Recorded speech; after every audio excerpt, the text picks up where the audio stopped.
Mixie ஜாரில் கைப்பிடி அளவுக்கு கருவேப்பிலை, கொஞ்சமாக கத்தாழை, 4-5 செம்பருத்தி பூ, கைப்பிடி அளவுக்கு செம்பருத்தி இலை, கைப்பிடி அளவுக்கு கருவேப்பிலை, 4-5 மலை நெல்லிக்காவை கட் பண்ணி சேர்த்துக்கலாம்.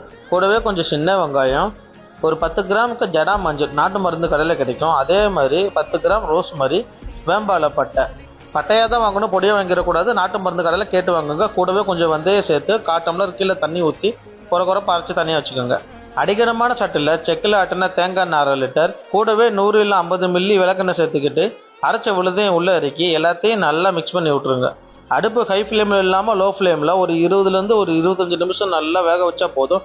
நம்ம ஊற்றின எண்ணெய் மேலே வந்துட்டு போட்ட விழுதெல்லாம் முறுமுறுன்னு கீழே இறங்கிடும். இந்த பதம் வந்ததும் அடுப்பு ஆஃப் பண்ணிடுங்க.